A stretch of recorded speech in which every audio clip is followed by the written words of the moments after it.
illa bil haq, membunuh orang lain dengan cara yang tidak benar, membunuh orang yang diharamkan oleh Allah Subhanahu wa taala untuk melakukannya kecuali dengan alasan yang benar. Kita tahu Islam adalah agama damai. Sesuai dengan namanya, ia tidak dikembangkan dengan pedang dan kekerasan. Ia dikembangkan dengan keteladanan dan tuntunan moral.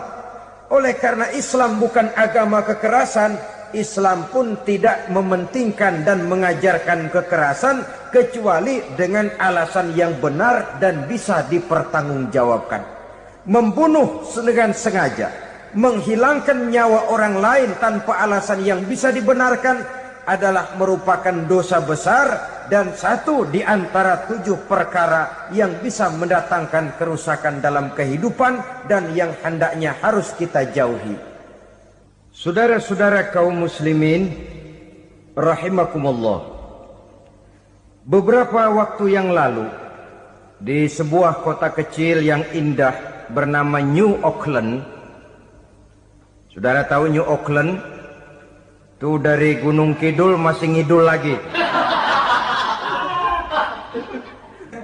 Pernah diadakan satu seminar yang membicarakan bagaimana menyelamatkan masyarakat manusia dari bahaya Perang Dunia Ketiga.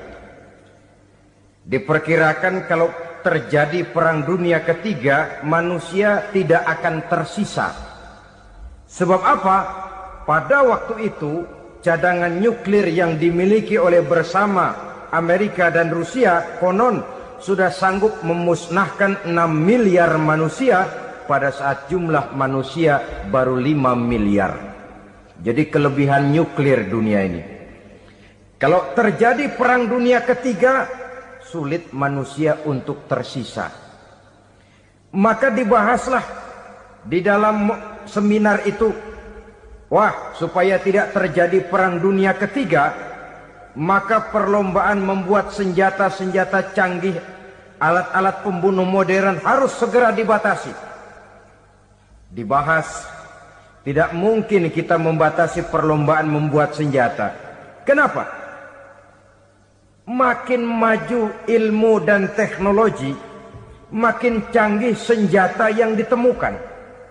Atom sudah meningkat menjadi nuklir, nuklir sudah meningkat menjadi neutron, dan kita tahu bom yang bernama neutron ini bom yang cukup membunuh tanpa perlu merusak. Artinya kalau dia diledakkan di kota kita ini, bangunan utuh, jembatan tidak ambruk, rumah-rumah tetap berdiri, tapi semua yang bernama hidup mati. Itu katanya lebih sopan dari bom atom. Sebab kalau si atom ini sudah membunuh, merusak pula. Neutron cukup membunuh saja tanpa perlu merusak. Jadi majunya senjata-senjata teknologi sebagai akibat yang logis dari kemajuan ilmu pengetahuan ini tidak bisa kita batasi. Dan memang sebenarnya yang bahaya bukan senjatanya, tapi manusia yang mengendalikan senjata itu. Mereka kembali kepada prinsip the man behind the gun. Bukan senjatanya yang bahaya, tapi manusia yang mengendalikan senjata itu yang bahaya. Walaupun senjatanya modern, katakanlah model M16 umpamanya, kalau yang mengendalikannya orang beriman, insya Allah aman. Tapi biar megang cuma senapan angin, kalau yang megang orang brutal, ngeri kita deket-deket. Apalagi kalau memang bukan ahlinya menggunakan senjata, bisa ngeker kaki kena jidat.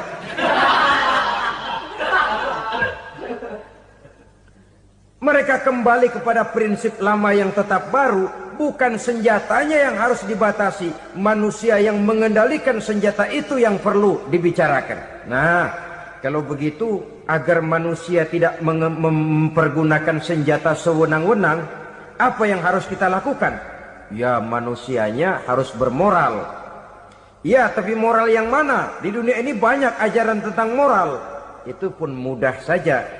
Di sini kan kita undang saja ahli dari berbagai agama untuk membicarakan konsep perdamaian menurut agamanya masing-masing. Baik, setuju itu, setuju. Maka tampillah para ahli agama, mereka kembali kepada prinsip moral daripada konsep yang terkandung di dalam ajaran agama untuk menegakkan perdamaian. Mula-mula naiklah ahli dari agama Hindu.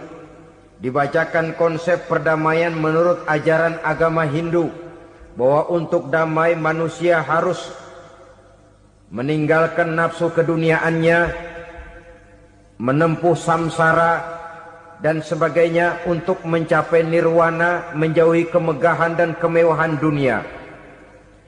Ini lalu dibahas, rasanya juga tidak mungkin ini. Kemudian dari agama Nasrani, bahwa untuk damai manusia harus menciptakan sifat kasih sayang. Kalau ditampar pipi kiri, berikan pipi yang kanan.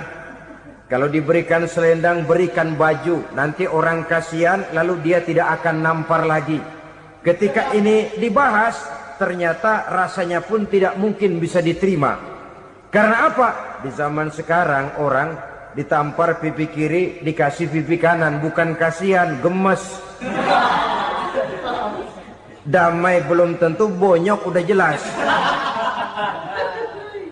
Lalu ketika dibacakan konsep perdamaian menurut Quran, di mana disampaikan ayat wa jazaa'u sayyi'atin sayyi'atun misluha faman afa wa aslaha fa ajruhu 'ala Allah.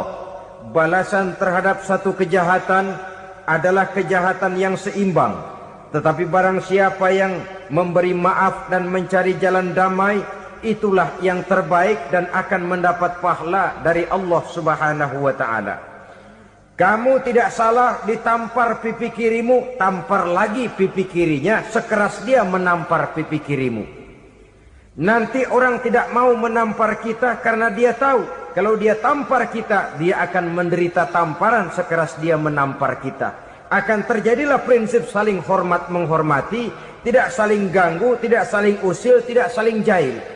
Atas dasar ini perdamaian bisa ditegakkan. Mereka bisa menerima konsep ini, tapi kemudian seminar ditutup tanpa satu keputusan resmi. Kenapa? Terus terang mereka kagum dengan konsep Islam, tapi sentimen lama terhadap nilai-nilai Islam telah menutup mata mereka untuk menerima kebenaran dari ajaran Al-Quranul Karim. Saudara-saudara kaum muslimin rahimakumullah, kembali kita kepada persoalan pokok. Roh adalah dari Allah. Dia akan kembali kepada Allah, milik mutlak dari Allah. Tidak pantas kita merampasnya dari orang lain. Tidak wajar kita menghilangkannya tanpa alasan yang dibenarkan oleh agama. Di zaman sekarang, akibat persaingan hidup yang makin tajam, lapangan kerja yang makin sulit, tensi ekonomi yang makin tinggi, atau karena nilai moral yang makin rendah, atau juga karena rapuhnya pegangan orang kepada agama, nyawa rasanya sudah sedemikian murahnya. Berbagai kasus membuat berdiri bulu roma kita. Ada mayit, ada manusia dipotong 6, dicincang macam kambing. Ada yang dipotong 5, ada yang dipotong 13, dikardusin, dibuang ke tempat sampah. Inna lillahi wa inna ilaihi raji'un. Gejala apa ini? Kanibalisme. Manusia sudah demikian sadisnya. Manusia sudah sedemikian buasnya, sehingga sesama manusia diperlakukan seperti hewan. Padahal hewan sendiri belum pernah macan makan macan, bagaimanapun buasnya macan. Belum pernah serigala memakan serigala, bagaimanapun brutalnya serigala. Tetapi manusia makan manusia di zaman sekarang kadang jadi kenyataan dalam kehidupan kita. Kadang persoalannya remeh saja. Soal uang 200 perak, pisau bicara, nyawa melayang. Soal rokok sebatang, celurit bicara, nyawa melayang. Soal-soal yang sama sekali tidak prinsip, begitu mudah kita menghilangkan nyawa orang lain. Padahal Nabi pernah memperingatkan, apabila dua orang muslim sudah berkelahi dan berbunuh-bunuhan, al-qatil wal maqtul finnar, yang membunuh dan yang terbunuh dua-duanya neraka. Sahabat heran, ya Rasul, kalau yang terbunuh, kalau yang membunuh masuk neraka itu sih wajar, tapi yang terbunuh kenapa neraka juga? Beliau menjawab, dua-duanya sudah punya niat untuk saling membunuh. Niatnya itu yang diponten. Yang terbunuh cuman lagi apes aja keduluan dia. Umpama tidak terbunuh, pasti dia yang akan membunuh. Oleh karenanya al-qatil wal maktul, yang membunuh dan yang dibunuh finnar, dua-duanya masuk ke dalam neraka. Islam menghormati kehidupan. Tidak hanya terbatas kepada sesama muslim, orang-orang yang berlainan agama pun yang mau hidup berukun, damai, berdampingan dengan umat Islam, jiwa mereka, darah mereka dilindungi oleh nilai-nilai Islam yang disebut dengan kafir zimmi ini. Mengganggu mereka sama saja dengan mengganggu aku, kata Nabi. Jadi oleh karena itu, sayangilah sesama. Kehidupan adalah anugerah Allah, bukan wewenang kita untuk mencabutnya dari orang lain, bukan wewenang kita untuk merampas dan menghilangkannya dari orang lain. Apa yang tidak enak terjadi pada diri kita, begitu pula lah apabila terjadi pada diri orang lain. Sehingga Nabi mengatakan, la yu'minu ahadukum hatta yuhibba li akhihi ma yuhibbu li nafsihi. Belum dikatakan beriman seseorang kamu apabila dia belum mencintai saudaranya seperti ia mencintai dirinya sendiri.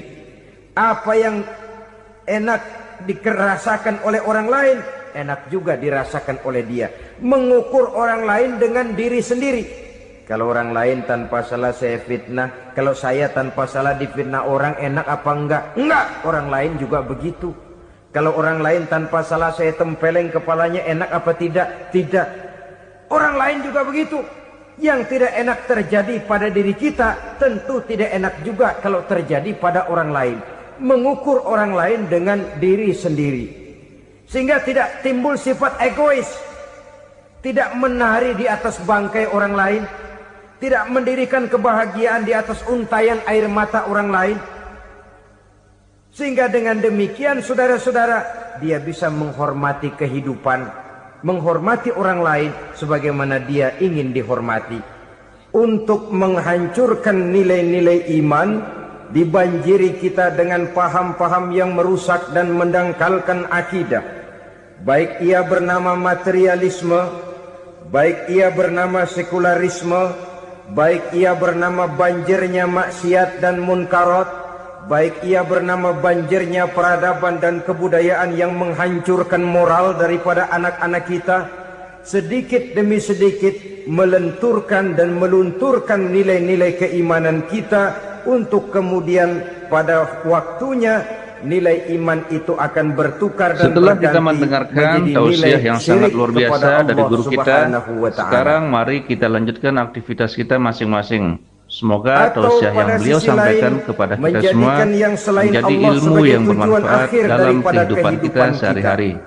Selamat beraktivitas buat sahabat semua dan sukses dalam pandangan agama Islam di kajian berikutnya. Wassalamualaikum warahmatullahi wabarakatuh. Dosa yang terbesar termasuk dalam kategori bapak moyangnya dosa, tidak lain adalah syirik, yakni menyekutukan Allah Subhanahu wa ta'ala. Pola penghancuran iman ini memang berstrategi. Ditawarkan kita kepada paham materialisme, paham kebendaan, di mana otak menempati urutan sebagai ranking pertama, Tuhan jatuh pada urutan kedua. Lalu menyusul kepada paham sekularisme, Allah dipisahkan dari seluruh kegiatan hidup ini, untuk pada gilirannya menjadikan yang selain Allah sebagai tujuan akhir daripada seluruh kegiatan hidup kita. Oleh karenanya, kewajiban menjaga nilai-nilai iman ini merupakan kewajiban yang mulia tetapi berat. Tidak hanya untuk kita, tetapi juga bagaimana mewariskannya kepada anak-anak kita, generasi yang akan datang. Orang-orang tua bijaksana yang diceritakan di dalam Al-Quran, kalau sudah berpikir tentang anak-anaknya, pertanyaan yang paling mereka risaukan ialah, ma ta'buduna min ba'di. Anakku, kalau pada satu saat aku, ayahmu sudah tidak ada lagi di dunia ini, meninggalkan kamu semua, ma ta'buduna min ba'di, apa yang akan kamu sembah nak? Jikalau sekarang ayahmu masih mau ke masjid, masih mau melakukan rukuk dan sujud, masih beribadah menyembah Allah Subhanahu wa ta'ala, kalau orang tuamu sudah tidak ada, ma ta'buduna min ba'di, masihkah engkau mau datang ke masjid? Masihkah engkau mau rukuk dan sujud? Masihkah engkau mau menyembah Allah Subhanahu wa ta'ala? Pertanyaan ini yang dipikirkan oleh Nabi Yakub kepada putra-putranya. Pertanyaan ini yang diteruskan oleh Nabi Ibrahim kepada anak-anaknya. Pertanyaan ini yang diwariskan oleh generasi ulama salafus saleh kepada para generasi berikutnya. Bagaimana kita generasi sekarang? Kita orang-orang tua sekarang bukan berfikir ma ta'buduna min ba'di, malah yang kita pikirkan ma ta'kuluna min ba'di. Kalau bapak tidak ada nanti kamu makan apa nak? Perkara kamu nyembah apa? Urusan nomor 18. Yang penting kamu nanti hidup bisa makan nak. Maka kita sibuk mewariskan harta kepada anak-anak kita. Kita sibuk mewariskan kebun dan tanah kepada anak-anak kita. Kita sibuk mewariskan pabrik kepada anak-anak kita. Sementara kita lupa mewariskan intan yang paling mahal, mewariskan mutiara yang paling berharga, yaitu nilai iman kepada Allah Subhanahu wa ta'ala. Alangkah baiknya apabila warisan harta, warisan tanah dan kebun, warisan rumah dan pabrik didasari lebih dahulu dengan mewariskan nilai iman kepada Allah Subhanahu wa ta'ala. Sebagai orang-orang tua, kita boleh bersedih kalau anak kita tidak mengerti komputer. Kita boleh bersedih kalau anak kita tidak mengerti matematika. Kita boleh bersedih kalau anak kita tidak mengerti bahasa Inggris. Tapi sewajarnya lebih bersedihlah kita orang tua jikalau mempunyai anak yang tidak kenal Allah sebagai Tuhannya, yang kemudian tidak mau rukuk dan sujud kepada Allah Tuhannya. Itulah kemalangan yang paling malang bila kita meninggalkan generasi yang tidak bertauhid kepada Allah Subhanahu wa ta'ala. Betapapun anak kita tidak ngerti komputer, saudara, paling-paling kerugiannya cuma kerugian dunia. Masuk dia ke alam barzakh, munkar nakir tidak akan sempat tanya kau belajar komputer apa tidak. Kumpul dia di padang mahsyar, malaikat juga tidak akan tanya matematikamu nilainya berapa. Yang ditanya kau kenal Allah, kau rukuk dan sujud kepadanya, kau pernah datang ke masjid. Oleh karena itu sekali lagi, menjaga nilai iman tidak hanya untuk kita, tetapi juga mewariskannya kepada anak-anak kita, generasi yang akan datang. Sungguh kemalangan yang paling besar apabila kita meninggalkan anak-anak kita. Mereka kita tinggalkan lemah ekonominya, itu tidak baik. Mereka kita tinggalkan lemah otaknya, itu pun akan membuat mereka tertinggal oleh yang lain. Tapi yang paling celaka, jikalau kita tinggalkan mereka dalam kondisi lemah imannya, rapuh akidahnya, tidak baik dan tidak betul keyakinan hidupnya. Oleh karena itu Nabi berpesan, jauhilah 7 perkara yang merusak. Yang pertama, syirik kepada Allah Subhanahu wa ta'ala. Menyekutukan Allah baik dalam ucapan, dalam keyakinan, ataupun dalam perbuatan. Ini perkara pertama yang termasuk 7 perusak besar di dalam kehidupan. Kalau sudah jatuh kita ke lembah syirik, bagaimanapun banyak kebaikan yang kita kerjakan, berjiwa sosial, bertangan pemurah, gemar menolong orang lain, kalau memang dasarnya syirik, maka seluruh kebaikan kita akan hancur, tidak akan ada nilainya dalam pandangan Allah Subhanahu wa ta'ala.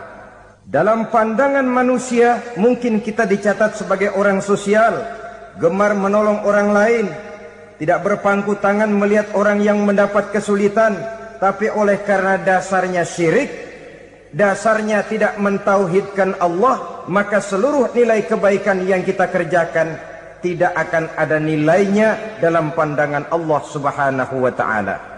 Maka jagalah iman kita jangan sampai dihinggapi penyakit syirik yang bagaimana kecilnya sekalipun. Sekali lagi, baik syirik dalam bentuk ucapan, syirik dalam bentuk keyakinan, sampai kepada syirik dalam bentuk perbuatan, kita berhindar kepada sifat-sifat yang sedemikian itu. Karena apa? Dalam satu ayat Quran Allah Subhanahu wa ta'ala menjelaskan, innallaha la yaghfiru ayyushraka bih wa yaghfiru ma duna dzalika liman yasha. Allah tidak akan memberi ampun kepada orang-orang yang menyekutukannya, tapi Allah masih mau memberikan ampun kepada dosa-dosa yang selain itu bagi orang-orang yang dikehendakinya.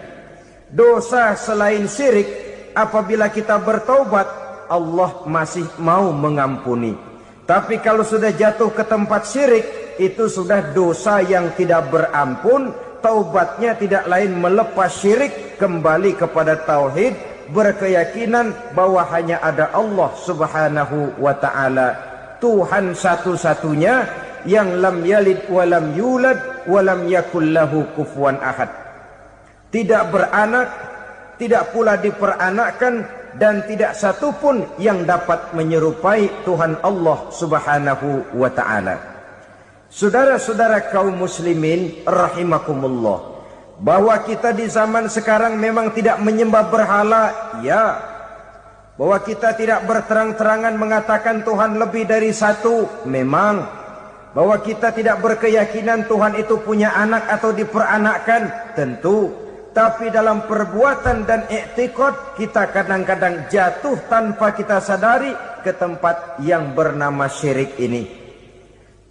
Oleh karenanya, di zaman di mana teknologi makin canggih, di mana kemajuan pembangunan makin menjangkau berbagai aspek kehidupan, diperlukan keseimbangan antara kemajuan fisik material dengan kemajuan mental spiritual. Apabila tidak ada keseimbangan, yang terwujud tentulah kepincangan, yang diawali dengan pincangnya cara kita berpikir, sehingga pada akhirnya akan mengarah kepada pincangnya cara kita berbuat dan bertindak di dalam kehidupan kita. Oleh karena itu, Nabi berpesan, jauhilah sifat syirik, karena syirik merupakan dosa yang teramat besar. Ini sifat merusak yang pertama. Yang kedua, kata Nabi, wasihra, jauhilah sihir. Sihir ini juga termasuk perkara yang merusak kehidupan. Kita semua sama-sama maklum bahwa sihir sebenarnya bukan persoalan baru. Sejak sebelum datang Islam, sihir itu sudah ada. Di zaman Yunani kuno, sihir ada. Di zaman Mesir kuno, di zaman Cina kuno, dan yang lain-lain yang serba kuno, sihir itu sudah ada.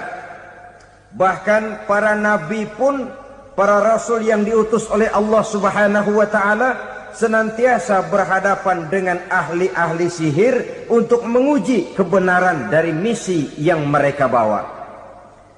Sihir adalah perbuatan di luar kebiasaan yang bisa dikerjakan oleh ahlinya dengan bantuan jin atau setan. Hukum mempelajari sihir adalah haram, mengamalkannya lebih haram lagi.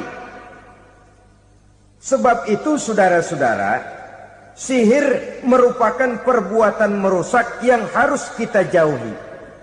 Ciri-ciri daripada perbuatan sihir, pertama, ia mengandung tipuan, bayangan khayal. Di zaman Nabi Musa misalnya, orang melihat tambang-tambang itu seperti ular. Nabi Musa melayangkan tongkatnya menjadi ular-ular besar yang memakan ular-ular kecil ciptaan tukang-tukang sihir Fir'aun tadi. Lalu sihir bisa terjadi dengan bantuan jin kafir atau setan. Kemudian ciri yang ketiga, sifatnya halus dan tersembunyi. Taruh kata ada seorang ahli sihir yang mempergunakan ayat-ayat Quran sebagai jompa-jampe, sebagai baca-bacaan, itu cuma sekedar kedok. Tujuannya tidak lain menjadikan agama sebagai kedok untuk membenarkan cara yang dimurkai oleh Allah Subhanahu wa ta'ala. Satu hadis yang diriwayatkan oleh Imam Bazar dan Tabrani, Nabi berpesan, "Laisa minna man tatayyara lahu au takahhana au tukuhhina lahu au sahira lahu." Tidak termasuk ke dalam golonganku, kata Nabi. Tidak termasuk umatku. Siapa mereka? Man tatayyara lahu, orang yang bertatoyur. Apa tatoyur itu? Dari kalimat toyaro, artinya terbang. Toir biasa diartikan dengan burung. Tatoyaro percaya kepada suara-suara burung. Man tatayyara lahu, mempercayai, meyakini dengan benar-benar kepada suara beburungan. Kan suka ada itu, nah bunyi burung tuh, maling liwat. Maling liwat. Burung bunyi, maling liwat. Itu termasuk tatayyara lahu, percaya kepada suara burung. Kan aneh kalau suara orang nggak dipercaya, suara burung malah dipercaya. Ada ustadz ceramah, kiai ngaji, nggak mau didengerin, burung dengerin bener. Nah, suaranya dari sebelah mana? Belah kulon. Nah, itu tandanya ano. Habis dihitung-hitung.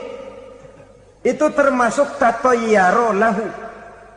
Au takahana, atau bertenung, au tukuhina, atau minta ditenungkan, au sahirolahu, atau melakukan perbuatan sihir atau minta disihirkan.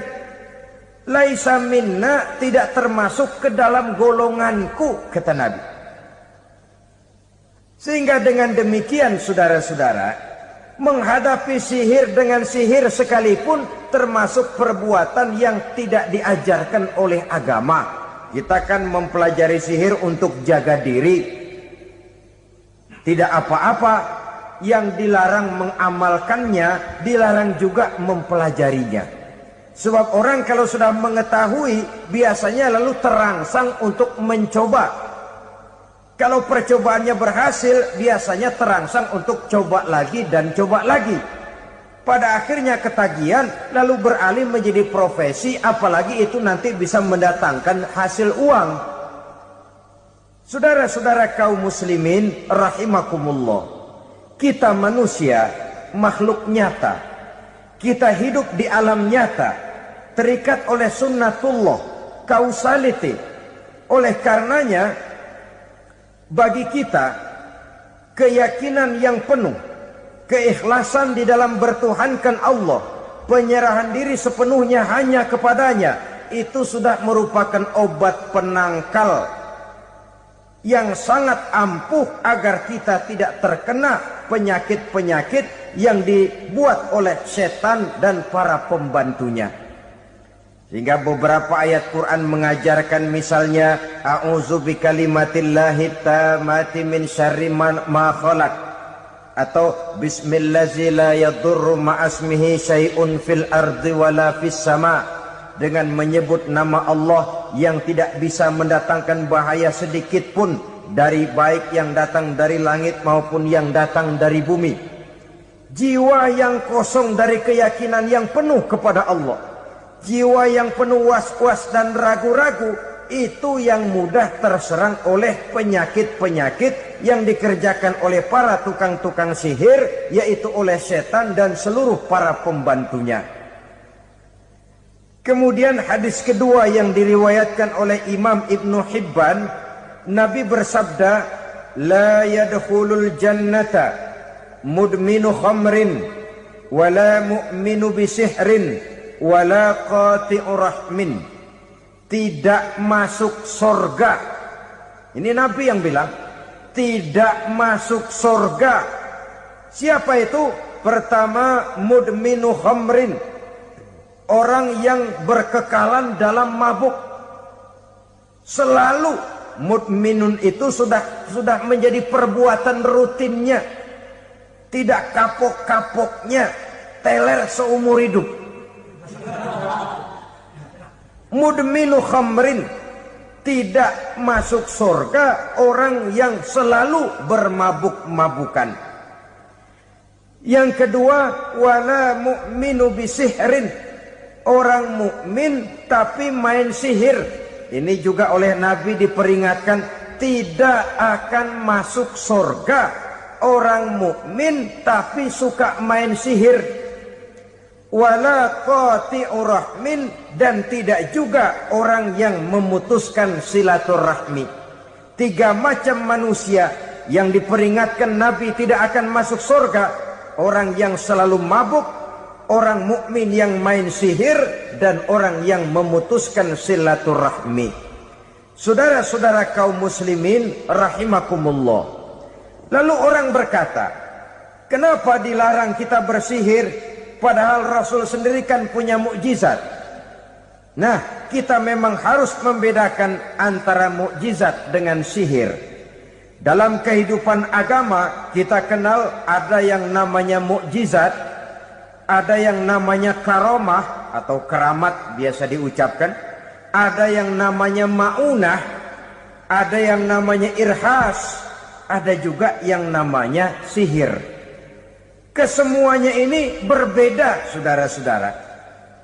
Yang dinamakan mukjizat itu khusus untuk para rasul saja. Satu kejadian luar biasa yang terjadi dilakukan oleh Rasul atas izin dari Allah Subhanahu wa ta'ala. Perbedaannya dengan sihir jelas. Sihir dari setan, mukjizat dari Allah. Sihir bisa dipelajari, mukjizat tidak. Sihir umumnya untuk maksud-maksud yang tidak baik, sedangkan mukjizat untuk memperkuat kebenaran yang disampaikan oleh para rasul dan ditentang oleh umatnya.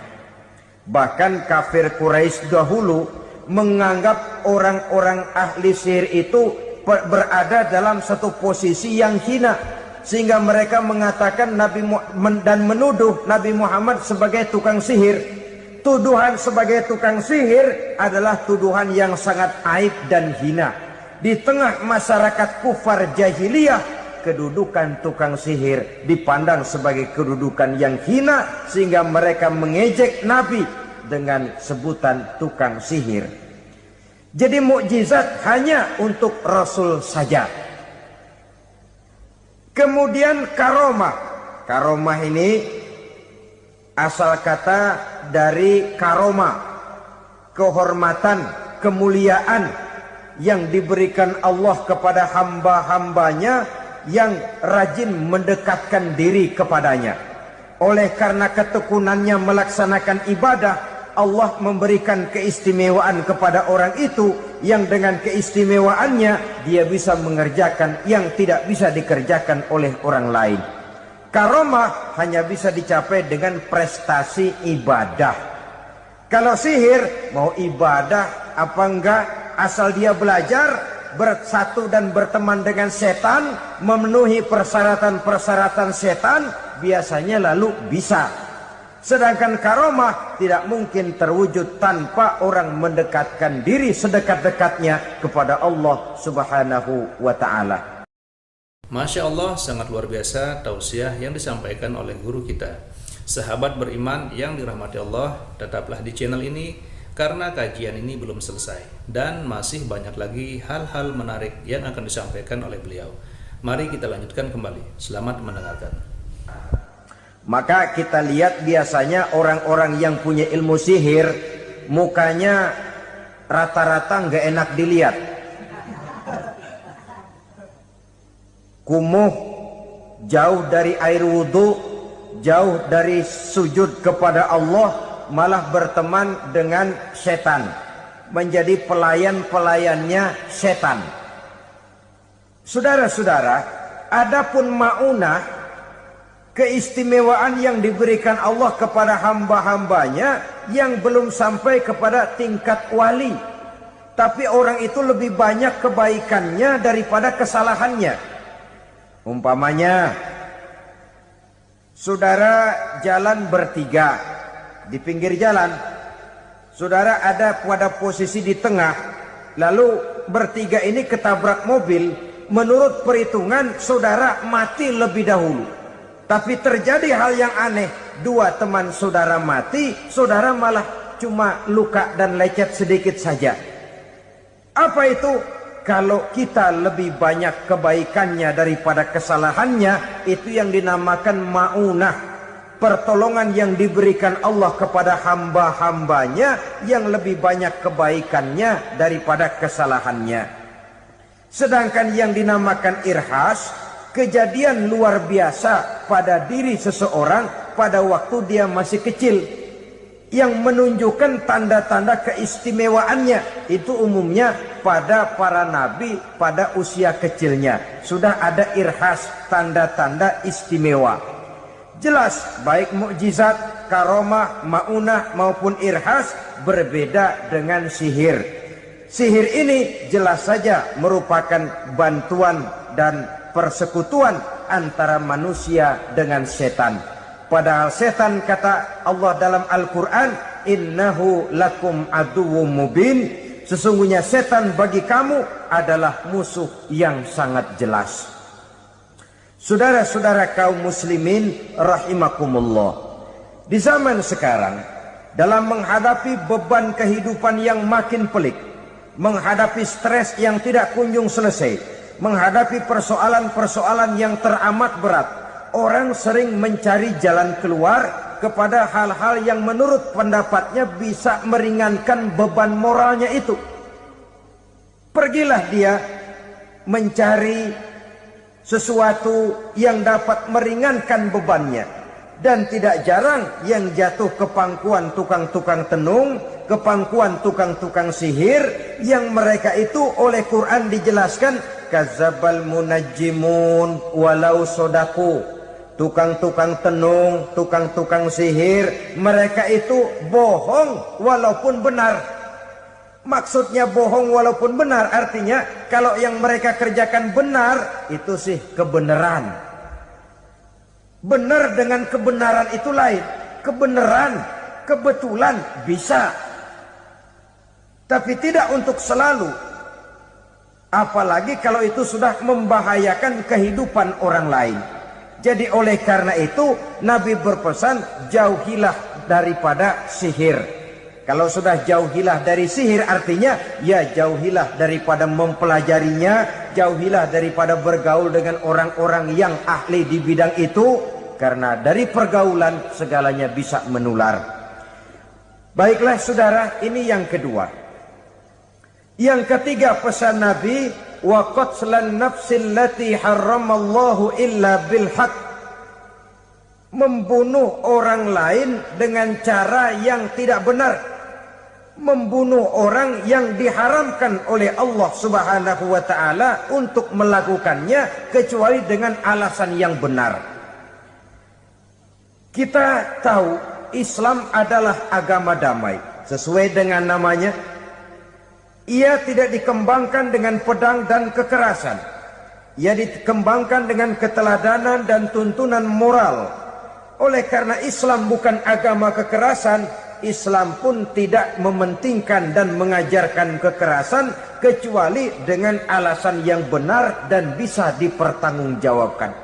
Membunuh dengan sengaja, menghilangkan nyawa orang lain tanpa alasan yang bisa dibenarkan adalah merupakan dosa besar dan satu di antara 7 perkara yang bisa mendatangkan kerusakan dalam kehidupan dan yang hendaknya harus kita jauhi. Saudara-saudara kaum muslimin rahimakumullah, beberapa waktu yang lalu di sebuah kota kecil yang indah bernama New Auckland. Saudara tahu New Auckland? Itu dari Gunung Kidul masih ngidul lagi. Pernah diadakan satu seminar yang membicarakan bagaimana menyelamatkan masyarakat manusia dari bahaya Perang Dunia Ketiga. Diperkirakan kalau terjadi Perang Dunia Ketiga, manusia tidak akan tersisa. Sebab apa? Pada waktu itu, cadangan nuklir yang dimiliki oleh bersama Amerika dan Rusia konon sudah sanggup memusnahkan 6 miliar manusia pada saat jumlah manusia baru 5 miliar. Jadi kelebihan nuklir dunia ini. Kalau terjadi Perang Dunia Ketiga, sulit manusia untuk tersisa. Maka dibahaslah di dalam seminar itu, wah, supaya tidak terjadi Perang Dunia Ketiga, maka perlombaan membuat senjata-senjata canggih, alat-alat pembunuh modern harus segera dibatasi. Dibahas, tidak mungkin kita membatasi perlombaan membuat senjata. Kenapa? Makin maju ilmu dan teknologi, makin canggih senjata yang ditemukan. Atom sudah meningkat menjadi nuklir, nuklir sudah meningkat menjadi neutron, dan kita tahu bom yang bernama neutron ini bom yang cukup membunuh tanpa perlu merusak. Artinya kalau dia diledakkan di kota kita ini, bangunan utuh, jembatan tidak ambruk, rumah-rumah tetap berdiri, tapi semua yang bernama hidup mati. Itu katanya lebih sopan dari bom atom. Sebab kalau si atom ini sudah membunuh, merusak pula. Neutron cukup membunuh saja tanpa perlu merusak. Jadi majunya senjata-senjata teknologi sebagai akibat yang logis dari kemajuan ilmu pengetahuan ini tidak bisa kita batasi. Dan memang sebenarnya yang bahaya bukan senjatanya, tapi manusia yang mengendalikan senjata itu. Mereka kembali kepada prinsip the man behind the gun. Bukan senjatanya yang bahaya, tapi manusia yang mengendalikan senjata itu yang bahaya. Walaupun senjatanya modern, katakanlah model M16 umpamanya, kalau yang mengendalikannya orang beriman, insya Allah aman. Tapi biar megang cuma senapan angin, kalau yang megang orang brutal, ngeri kita deket-deket. Apalagi kalau memang bukan ahlinya menggunakan senjata, bisa ngeker kaki kena jidat.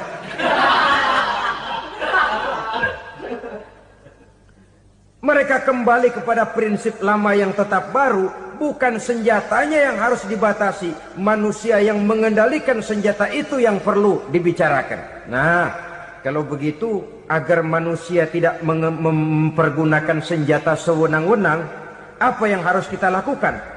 Ya, manusianya harus bermoral. Ya, tapi moral yang mana? Di dunia ini banyak ajaran tentang moral. Itu pun mudah saja. Di sini kan kita undang saja ahli dari berbagai agama untuk membicarakan konsep perdamaian menurut agamanya masing-masing.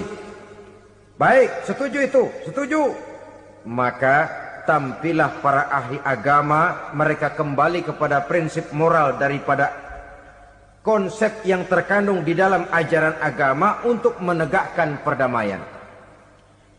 Mula-mula naiklah ahli dari agama Hindu. Dibacakan konsep perdamaian menurut ajaran agama Hindu, bahwa untuk damai manusia harus meninggalkan nafsu keduniaannya, menempuh samsara dan sebagainya untuk mencapai nirwana, menjauhi kemegahan dan kemewahan dunia. Ini lalu dibahas, rasanya juga tidak mungkin ini. Kemudian dari agama Nasrani, bahwa untuk damai manusia harus menciptakan sifat kasih sayang. Kalau ditampar pipi kiri, berikan pipi yang kanan. Kalau diberikan selendang, berikan baju. Nanti orang kasihan, lalu dia tidak akan nampar lagi. Ketika ini dibahas, ternyata rasanya pun tidak mungkin bisa diterima. Karena apa? Di zaman sekarang orang ditampar pipi kiri, dikasih pipi kanan. Bukan kasihan, gemes. Damai belum tentu, bonyok udah jelas. Lalu ketika dibacakan konsep perdamaian menurut Quran, di mana disampaikan ayat wa jazaa'u sayyi'atin sayyi'atun misluha faman afa wa aslaha fa ajruhu 'ala Allah. Balasan terhadap satu kejahatan adalah kejahatan yang seimbang, tetapi barang siapa yang memberi maaf dan mencari jalan damai, itulah yang terbaik dan akan mendapat pahala dari Allah Subhanahu wa ta'ala. Kamu tidak salah ditampar pipi kirimu, tampar lagi pipi kirinya sekeras dia menampar pipi kirimu. Nanti orang tidak mau menampar kita karena dia tahu kalau dia tampar kita, dia akan menderita tamparan sekeras dia menampar kita. Akan terjadilah prinsip saling hormat menghormati, tidak saling ganggu, tidak saling usil, tidak saling jahil. Atas dasar ini perdamaian bisa ditegakkan. Mereka bisa menerima konsep ini, tapi kemudian seminar ditutup tanpa satu keputusan resmi. Kenapa? Terus terang mereka kagum dengan konsep Islam, tapi sentimen lama terhadap nilai-nilai Islam telah menutup mata mereka untuk menerima kebenaran dari ajaran Al-Quranul Karim. Saudara-saudara kaum muslimin rahimakumullah, kembali kita kepada persoalan pokok. Roh adalah dari Allah. Dia akan kembali kepada Allah, milik mutlak dari Allah. Tidak pantas kita merampasnya dari orang lain. Tidak wajar kita menghilangkannya tanpa alasan yang dibenarkan oleh agama. Di zaman sekarang, akibat persaingan hidup yang makin tajam, lapangan kerja yang makin sulit, tensi ekonomi yang makin tinggi, atau karena nilai moral yang makin rendah, atau juga karena rapuhnya pegangan orang kepada agama, nyawa rasanya sudah sedemikian murahnya. Berbagai kasus membuat berdiri bulu roma kita. Ada mayit, ada manusia dipotong 6, dicincang macam kambing. Ada yang dipotong 5, ada yang dipotong 13, dikardusin, dibuang ke tempat sampah. Inna lillahi wa inna ilaihi raji'un. Gejala apa ini? Kanibalisme. Manusia sudah demikian sadisnya, manusia sudah sedemikian buasnya, sehingga sesama manusia diperlakukan seperti hewan. Padahal hewan sendiri belum pernah macan makan macan, bagaimanapun buasnya macan. Belum pernah serigala memakan serigala, bagaimanapun brutalnya serigala. Tetapi manusia makan manusia di zaman sekarang kadang jadi kenyataan dalam kehidupan kita. Kadang persoalannya remeh saja.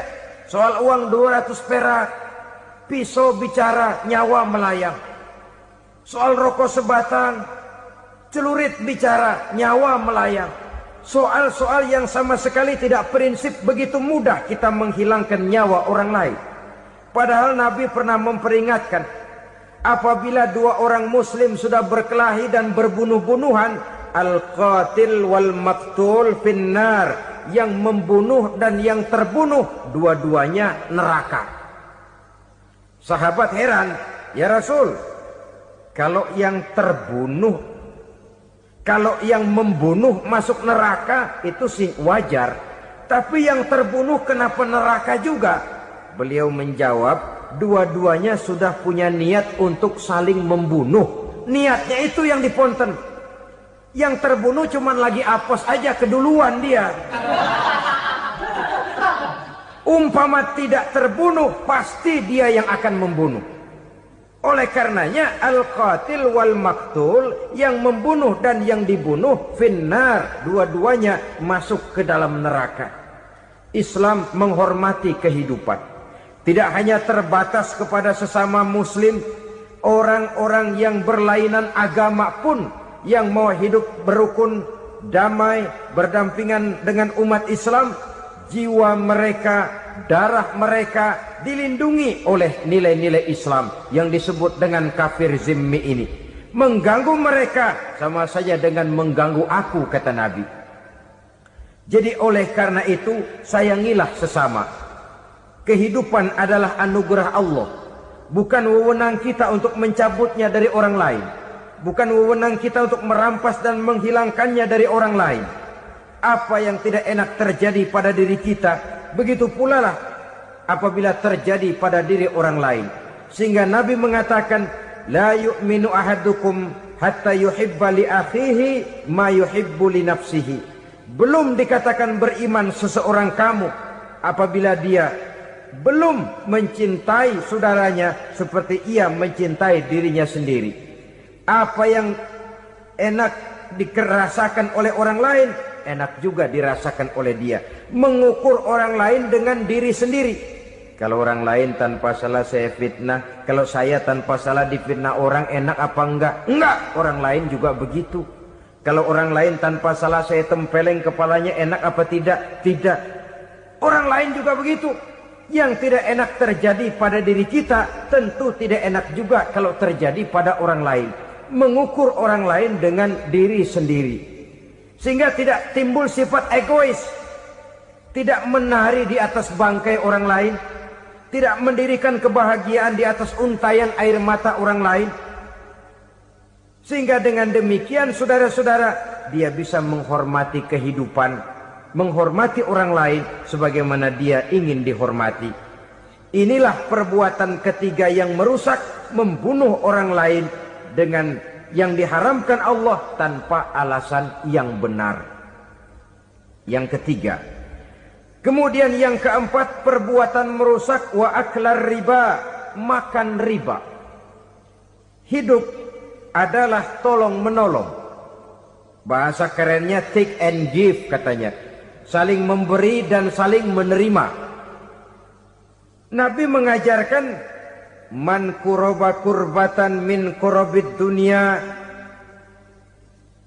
karaballahu lahu kurbatan min kurabi yaumal qiyamah. Wallahu fi aunil abdi madamal abdu fi auni akhihi.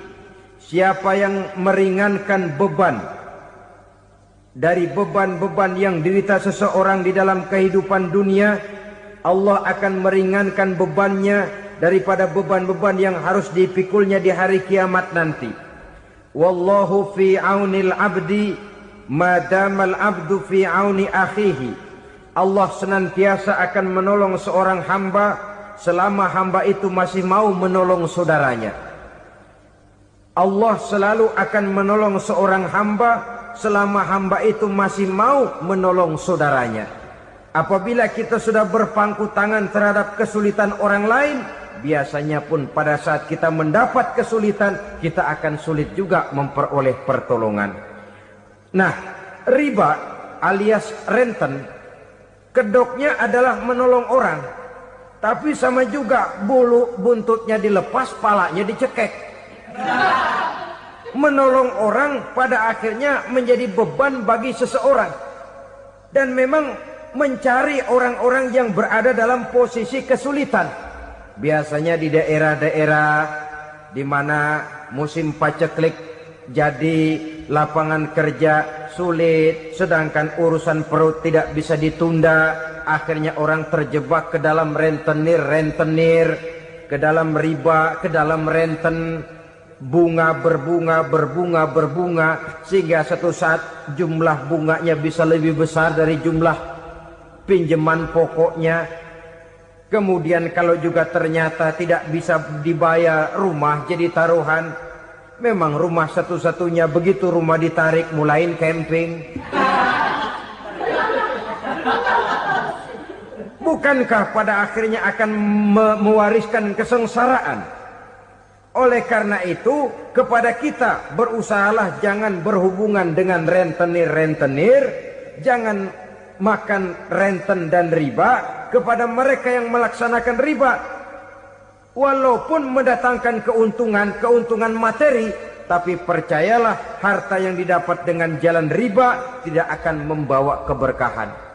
Manakala tidak membawa keberkahan, dia tidak akan mendatangkan ketenangan di dalam kehidupan kita. Oleh karenanya, memakan harta riba termasuk perbuatan yang merusak sendi-sendi kehidupan sosial, merusak kehidupan orang lain, merusak kehidupan masyarakat, tetangga, pergaulan dan sebagainya. Yang kelima, wa akla malil yatim memakan harta anak yatim dengan cara yang zolim. Nih, memang lezat. Anak yatim itu nggak tahu urusan apa-apa. Kita diamanahkan untuk mengurusinya. Kadang-kadang dibentuklah panitia penyantunan yatim piatu. Yatimnya mah tetap kelaparan, panitianya yang pada gendut.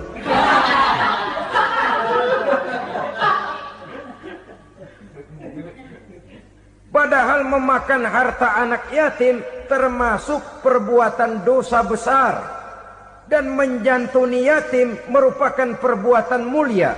Nabi mengatakan, ana wa kafilul yatim kahataini yaumal qiyamah. Aku dan orang-orang yang menyantuni anak yatim seperti dua jari ini pada hari kiamat nanti. Dekat sekali.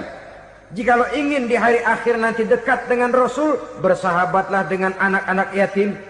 Jadilah pengurus anak-anak yatim. Bangunlah panti-panti asuhan yatim.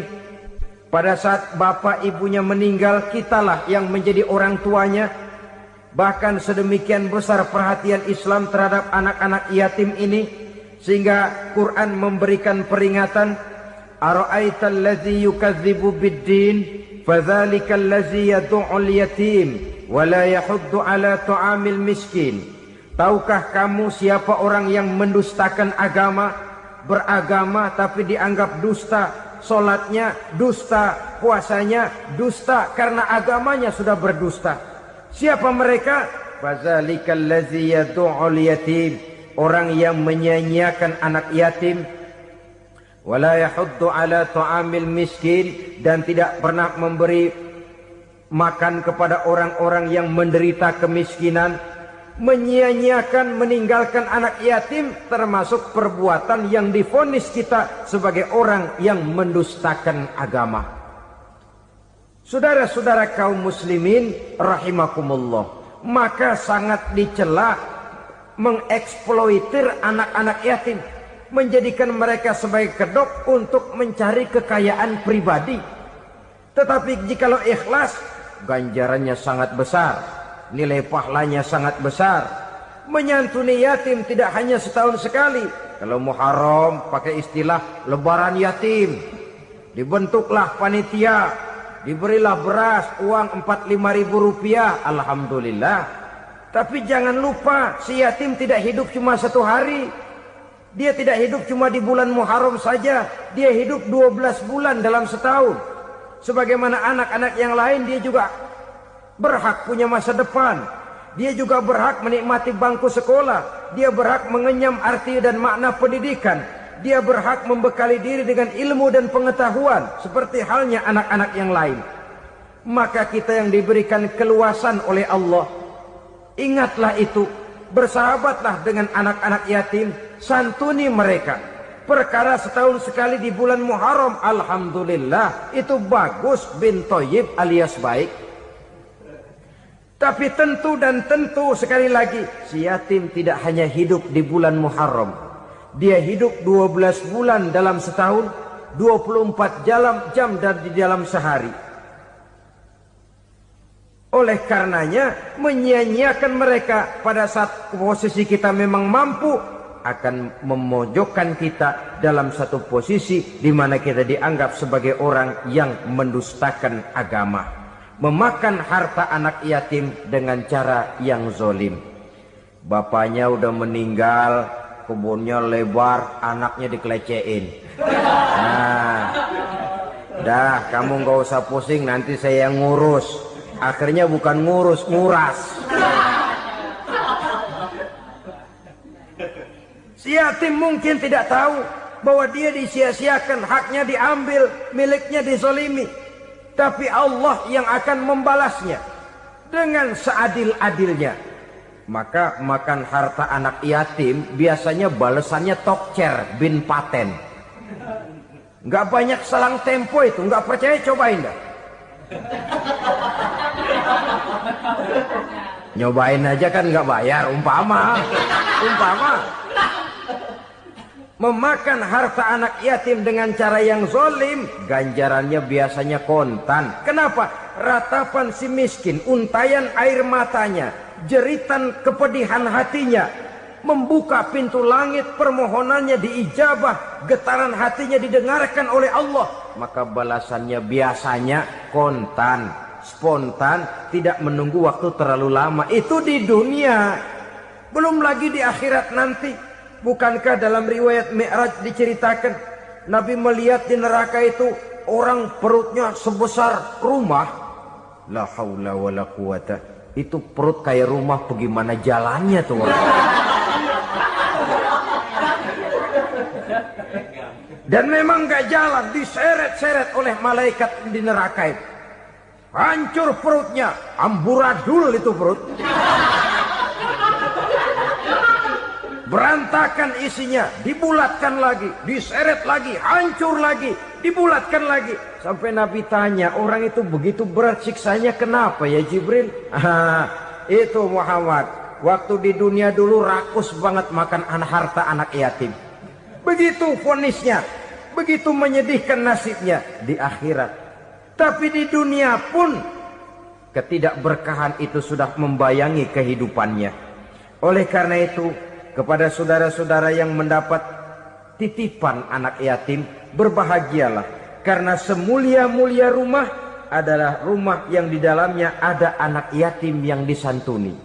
Sehina-hina rumah adalah rumah di mana di dalamnya ada anak yatim yang disia-siakan. Begitu kata Nabi kita.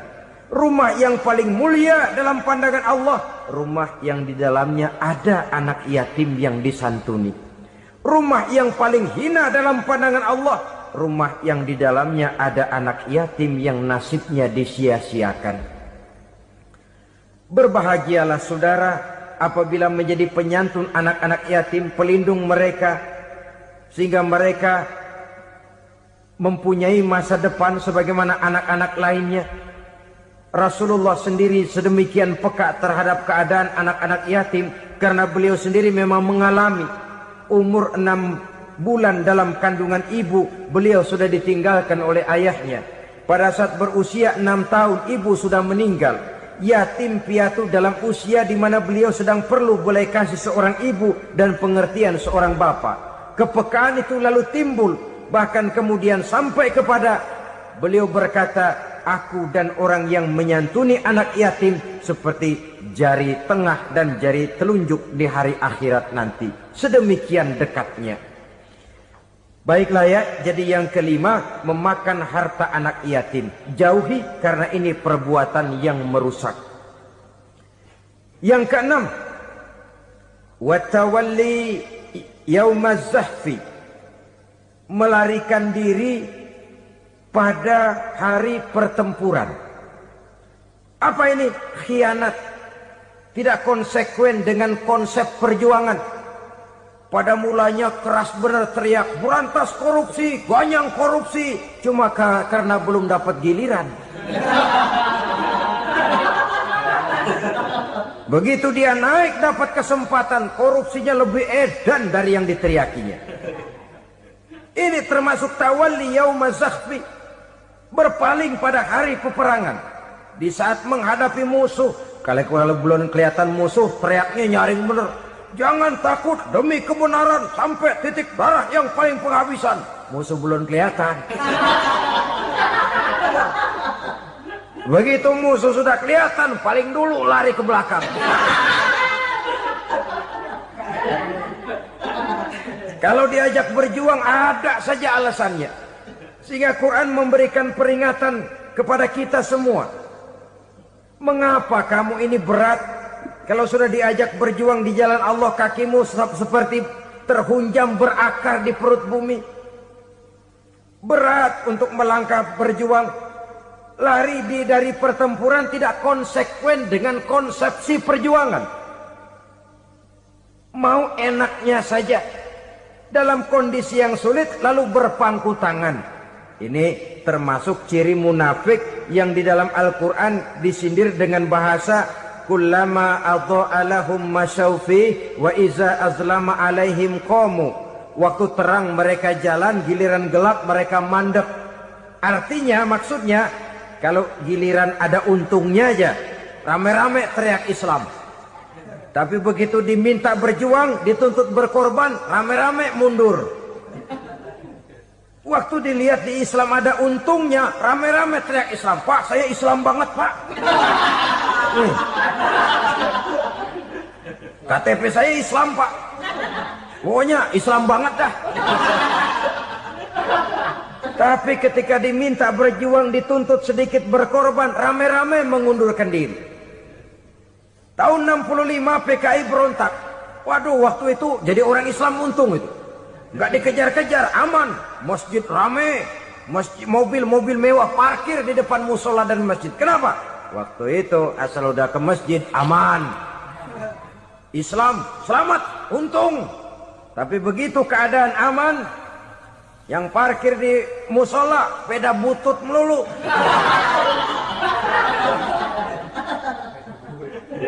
Waktu terang mereka jalan, waktu gelap mereka berhenti. Dikala di Islam ada untungnya, baru wah Islam bagus, Islam hebat. Tapi waktu dilihat ada kerugian, jangan bawa-bawa Islam dah. Jangan bicara soal Islam, ini kan bukan soal agama. Bukan soal agama. La haula wa la quwata illa billah. Beragama kita ambil talfik fid din, mengambil yang enteng-enteng saja dalam urusan beragama ini.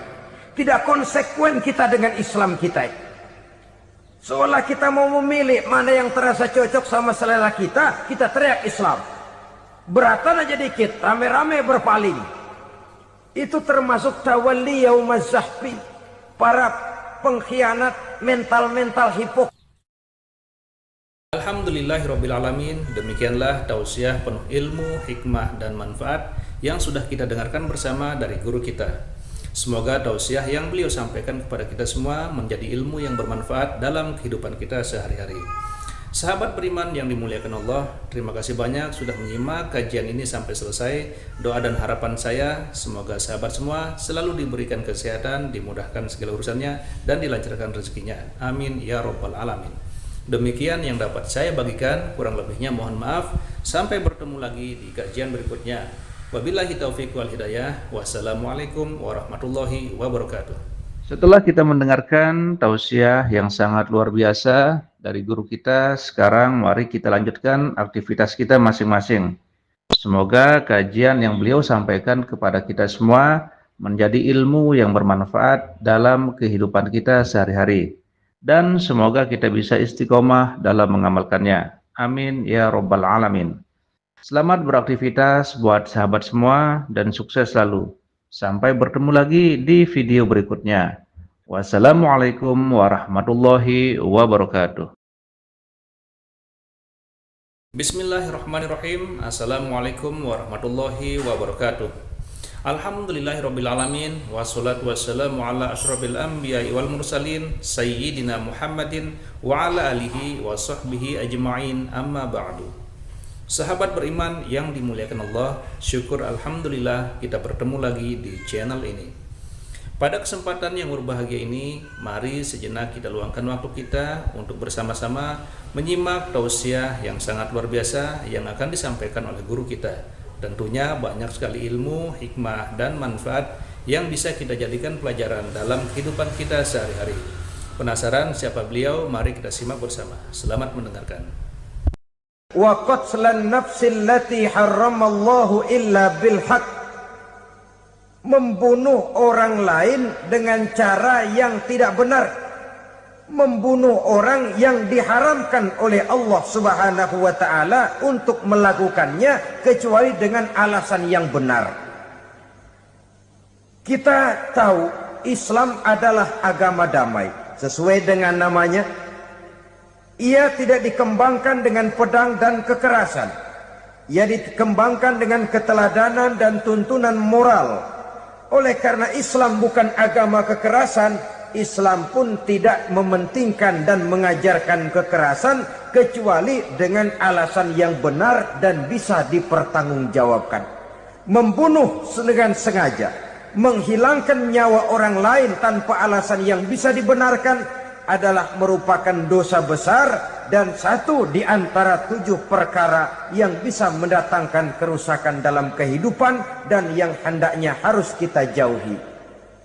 Saudara-saudara kaum muslimin rahimakumullah, beberapa waktu yang lalu di sebuah kota kecil yang indah bernama New Auckland.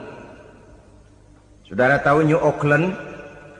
Itu dari Gunung Kidul masih ngidul lagi.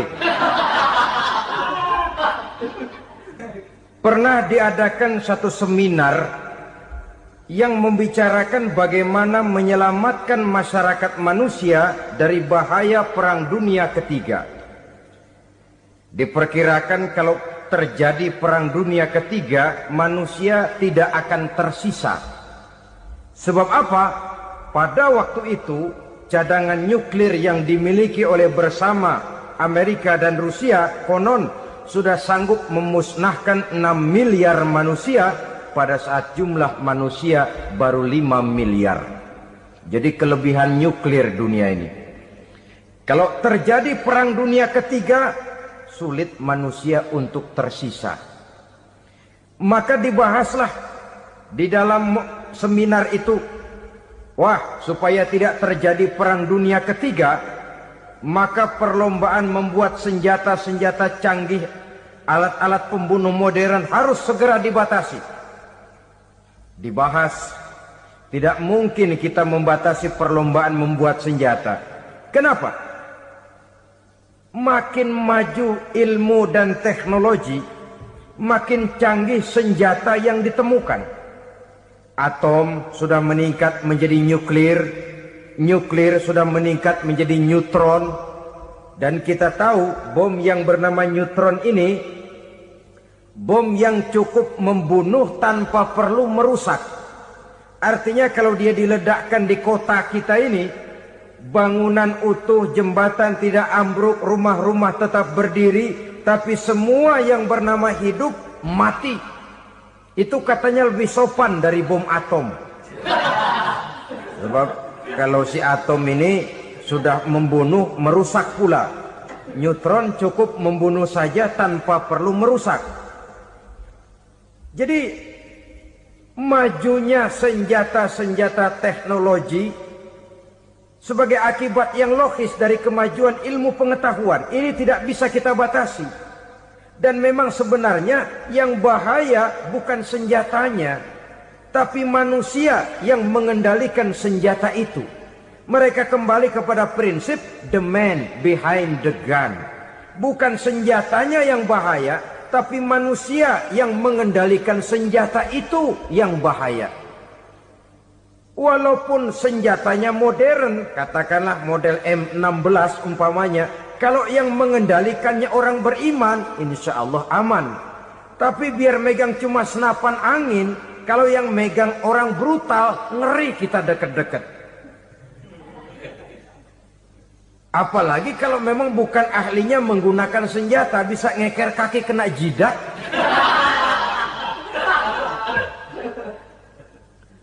Mereka kembali kepada prinsip lama yang tetap baru, bukan senjatanya yang harus dibatasi, manusia yang mengendalikan senjata itu yang perlu dibicarakan. Nah, kalau begitu, agar manusia tidak mempergunakan senjata sewenang-wenang, apa yang harus kita lakukan?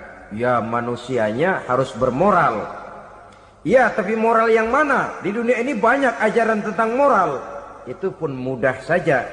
Di sini kan kita undang saja ahli dari berbagai agama untuk membicarakan konsep perdamaian menurut agamanya masing-masing. Baik, setuju itu? Setuju.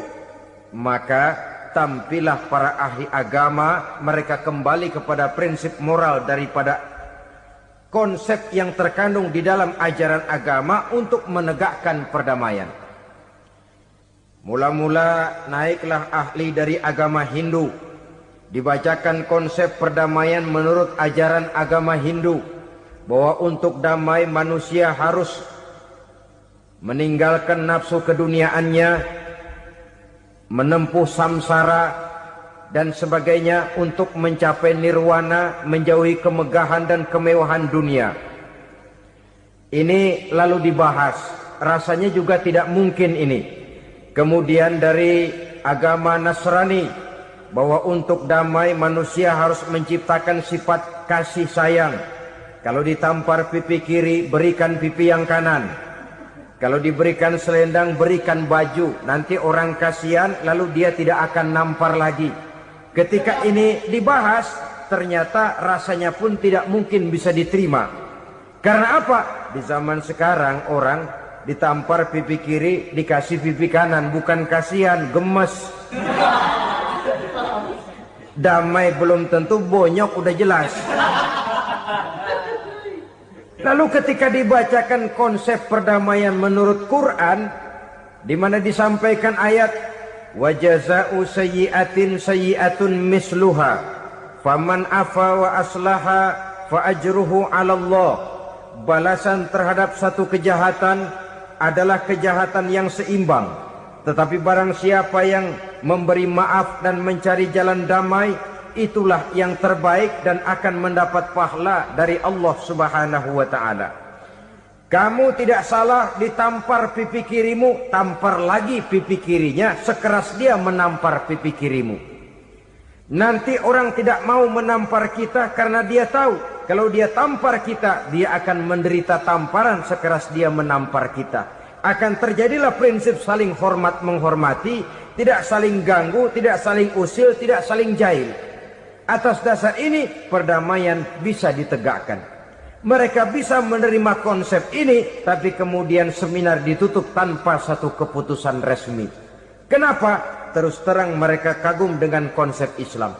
Tapi sentimen lama terhadap nilai-nilai Islam telah menutup mata mereka untuk menerima kebenaran dari ajaran Al-Quranul Karim. Saudara-saudara kaum muslimin rahimakumullah. Kembali kita kepada persoalan pokok. Roh adalah dari Allah. Dia akan kembali kepada Allah. Milik mutlak dari Allah. Tidak pantas kita merampasnya dari orang lain. Tidak wajar kita menghilangkannya tanpa alasan yang dibenarkan oleh agama. Di zaman sekarang, akibat persaingan hidup yang makin tajam, lapangan kerja yang makin sulit, tensi ekonomi yang makin tinggi, atau karena nilai moral yang makin rendah, atau juga karena rapuhnya pegangan orang kepada agama, nyawa rasanya sudah sedemikian murahnya. Berbagai kasus membuat berdiri bulu roma kita. Ada mayit, ada manusia dipotong 6, dicincang macam kambing. Ada yang dipotong 5, ada yang dipotong 13, dikardusin, dibuang ke tempat sampah. Inna lillahi wa inna ilaihi raji'un. Gejala apa ini? Kanibalisme. Manusia sudah demikian sadisnya, manusia sudah sedemikian buasnya, sehingga sesama manusia diperlakukan seperti hewan. Padahal hewan sendiri belum pernah macan makan macan, bagaimanapun buasnya macan. Belum pernah serigala memakan serigala, bagaimanapun brutalnya serigala. Tetapi manusia makan manusia di zaman sekarang kadang jadi kenyataan dalam kehidupan kita. Kadang persoalannya remeh saja. Soal uang 200 perak, pisau bicara, nyawa melayang. Soal rokok sebatang, celurit bicara, nyawa melayang. Soal-soal yang sama sekali tidak prinsip, begitu mudah kita menghilangkan nyawa orang lain. Padahal Nabi pernah memperingatkan, apabila dua orang muslim sudah berkelahi dan berbunuh-bunuhan, al-qatil wal maktul finnar, yang membunuh dan yang terbunuh dua-duanya neraka. Sahabat heran, ya Rasul, kalau yang terbunuh, kalau yang membunuh masuk neraka itu sih wajar, tapi yang terbunuh kenapa neraka juga? Beliau menjawab, dua-duanya sudah punya niat untuk saling membunuh. Niatnya itu yang diponten. Yang terbunuh cuman lagi apes aja, keduluan dia. Umpama tidak terbunuh, pasti dia yang akan membunuh. Oleh karenanya al-qatil wal maktul, yang membunuh dan yang dibunuh finnar, dua-duanya masuk ke dalam neraka. Islam menghormati kehidupan. Tidak hanya terbatas kepada sesama muslim, orang-orang yang berlainan agama pun yang mau hidup berukun, damai, berdampingan dengan umat Islam, jiwa mereka darah mereka dilindungi oleh nilai-nilai Islam yang disebut dengan kafir zimmi ini. Mengganggu mereka sama saja dengan mengganggu aku, kata Nabi. Jadi oleh karena itu sayangilah sesama. Kehidupan adalah anugerah Allah, bukan wewenang kita untuk mencabutnya dari orang lain, bukan wewenang kita untuk merampas dan menghilangkannya dari orang lain. Apa yang tidak enak terjadi pada diri kita, begitu pula lah apabila terjadi pada diri orang lain. Sehingga Nabi mengatakan, la yu'minu ahadukum hatta yuhibba li akhihi ma yuhibbu li nafsihi. Belum dikatakan beriman seseorang kamu apabila dia belum mencintai saudaranya seperti ia mencintai dirinya sendiri. Apa yang enak dirasakan oleh orang lain, enak juga dirasakan oleh dia. Mengukur orang lain dengan diri sendiri. Kalau orang lain tanpa salah saya fitnah, kalau saya tanpa salah difitnah orang, enak apa enggak? Enggak, orang lain juga begitu. Kalau orang lain tanpa salah saya tempeleng kepalanya, enak apa tidak? Tidak. Orang lain juga begitu. Yang tidak enak terjadi pada diri kita, tentu tidak enak juga kalau terjadi pada orang lain. Mengukur orang lain dengan diri sendiri, sehingga tidak timbul sifat egois, tidak menari di atas bangkai orang lain, tidak mendirikan kebahagiaan di atas untayan air mata orang lain. Sehingga dengan demikian saudara-saudara, dia bisa menghormati kehidupan, menghormati orang lain sebagaimana dia ingin dihormati. Untuk menghancurkan nilai-nilai iman, dibanjiri kita dengan paham-paham yang merusak dan mendangkalkan akidah. Baik ia bernama materialisme, baik ia bernama sekularisme, baik ia bernama banjirnya maksiat dan munkarat, baik ia bernama banjirnya peradaban dan kebudayaan yang menghancurkan moral daripada anak-anak kita, sedikit demi sedikit melenturkan dan melunturkan nilai-nilai keimanan kita, untuk kemudian pada waktunya nilai iman itu akan bertukar dan setelah kita mendengarkan tausiah yang sangat luar biasa dari guru kita, sekarang mari kita lanjutkan aktivitas kita masing-masing. Semoga tausiah yang beliau sampaikan kepada kita semua menjadi ilmu yang bermanfaat dalam kehidupan kita sehari-hari. Selamat beraktivitas buat sahabat semua dan sukses selalu.